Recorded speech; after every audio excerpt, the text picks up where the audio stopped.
Encountre with the Greys from Danaan, an Egyptologist, author, and extraterrestrial channeler, where she recounts the most detailed extraterrestrial abduction by the Chikha Greys, the saving of her life, and the hidden secrets of extraterrestrial life after going through hypnosis to recall this lost memory. I was now 9 years old with my granny and my younger sister. We were admiring the starry sky by the bedroom window. The UFO changed colour and shot off, zigzagging at a tremendous speed. But it came back that night. 2 of them appeared in my bedroom that night in total silence, smoothly, cunningly, and they seized me. They took me by my arms. Their fingers hurt and bruised my flesh. I was unable to speak, shout or move. I tried to fight them, but they were holding me strong, and then the whole room started spinning, and I realised they were taking me through a vortex of lights and colours. I was thrown onto a cold, hard floor. This new place was dark and freezing cold. I started crying, so they squeezed my forearm harder. It hurt so much.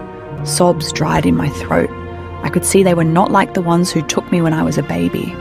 These ones looked different, slightly taller, with a wider skull and these big almond-shaped obsidian eyes. They were glossy black suits like vinyl. They were cold, emotionless, and they dragged me onto a narrow medical table. I noticed glowing machines around it. They tied me by the ankles, forearms, and neck. Why were they doing to me? They removed my clothes fast and mechanically. There were low, screechy sound resembling a dentist drill approaching my head.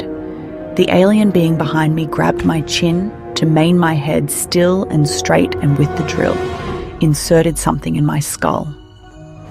Now, they were looking between my legs. I could not move, my nervous system paralysed. They moved very fast, as if they were in a hurry. One of them put large straps around my wrists, and when tightened them, I could feel the sharp pain being caused to the flesh of my wrists. There were thin wires coming out of these straps, connecting to some devices on the side, and it seemed to me there was liquid passing through these tiny needles into my blood. It was a cold, freezing liquid, and my whole body shivered. They inserted something in my private parts with a long, metallic object. The metal was so cold, but the excruciating device was like a burning fire. I could see a light glowing under the skin of my belly. They acted very fast. Their moves were so weirdly mechanical. I was bleeding now, because I could feel the hot liquid pouring out of my womb. They had no consideration. I was just like a piece of meat. They think we have no soul, that we are so inferior to them. They spoke to each other, but it was not a language. It was more like sounds, crackling, creaking, insectoid sounds. They started to yell louder and with more agitation. Something was wrong. Another one appeared on the right. He was like them, but seemed slightly different. He was bigger and more expressive, as if he was a real person, and the others some sort of robots, or clones, or organic machines. This big one seemed worried and angry. 2 of them left the room, and this big one started urging the 2 who stayed to hastily remove my ties. The straps left bleeding triangular marks on my wrists. They needed to be quick, and suddenly there was this big light and the whole structure trembled. I could not move, and it was terrifying. The walls, the ground, everything trembled again, and violent vibrations shook the entire ship. They were not happy with that at all. The bigger grey creature, who seemed to be their supervisor, shouted orders in his weird language, while sounds and lightnings behind the other side of the door were getting louder. Now, I could hear shouts of human voices. The 2 small greys were confused, and their chief seemed furious. He pulled from his shouting again, and the door brutally exploded. I was so scared. What was going on? I couldn't move. 2 tall men in spacesuits rushed in, wearing helmets. I couldn't see their faces because of the light's reflection and the smoke. A fight with some sort of laser guns engaged, and one of the men lifted the taller grey who seemed in charge. Then he strangled him to death. All the other ones were shot in the head. The same man who had strangled to death the captain of the grey beings lifted me from the table in his arms. My body was not responding, and I was feeling cold, so cold. I could not see their faces due to reflections of the glass helmets. There were flashes of light again coming from the hole in the wall, left by the blast of the explosion. The men rushed with me through it, moving in a hurry. All I could see was the spacesuit of my rescuer and feel its cold plastic material. There was a buzzing, blinding blue light, and then we rushed into an airlock. It was very strange because I could see the stars around us, but we were inside some corridor. It seemed like we were suddenly in a different ship. They rushed into a room bathed with bright light and laid me down on a table that lifted from the floor. It was warm in here. I was feeling safe. There was a woman in that room. She didn't wear a spacesuit and she was beautiful, with straight blonde hair and vibrant, huge green eyes.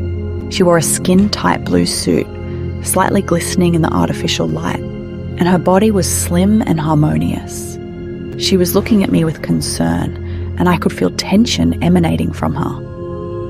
After they laid me on this bench, the men removed their helmets, but I still couldn't see their faces because they were out of my vision. Nonetheless, I had time to notice they were blonde like her, tall and athletic. The woman rapidly cleaned the blood of my tiny body. I let her proceed while releasing my fear, letting go of all tensions and stress. The man who saved my life removed his spacesuit's jacket and covered me with it. It felt so warm. He had wavy hair and the other one long and straight hair. I felt one of men's hands pressing my leg and saying few words in a strange language. I was now in good hands, I knew it. These people had rescued me. There was agitation in the room. The woman was feeling nervous, and the sense of emergency was filling the air stressfully. The gracious woman leaned over me gently, grabbed my face between her hands. She spoke to me in a strange and harmonious language which I couldn't understand, but it seemed I could feel it, that she tried to calm me down. The two men had stepped back and she laid her hands on my shoulders. Her energy felt warm and soothing and poured inside of my tiny body like a delightful waterfall of calmness.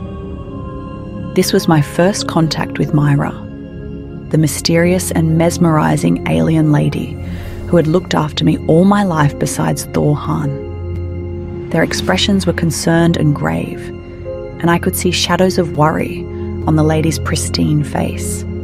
Her eyes were truly fascinating. They had this crystalline emerald spark. She was smaller than the two other men and had high, prominent cheekbones on a triangular face with a narrow chin. It seemed to me that she was from a different race than the two other ones, as her face structure was dissimilar to her companions. She obviously was of a smaller species. I would also learn later that I was right to think so. These two handsome men were from the Pleiades, and she was from the Sirius B system, all three of them, despite their non-terrestrial origin. Their eyes were wider proportionally to ours, and with a metallic luminosity to them. They had high cheekbones and their bodies looked very fit.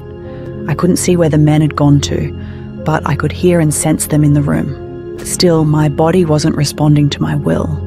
I guess the product I'd been injected with needed to dissolve, and then I fell into deeper sleep. Thank you all for tuning in to this episode on the Greys and to the first part of the extraterrestrial encounter of Elena Danaan's Gift from the Stars. This book can be purchased on Amazon. Stay tuned for the next episode and let us know your thoughts on the Greys. Can humanity place full trust in them? Who serves as Elena's guardian against these beings? Share your insights in the comments and kindly support the channel by liking this episode. As ever, may the eternal light illuminate your journey. Until next time, as always, may the eternal light guide your path. See you in the next episode.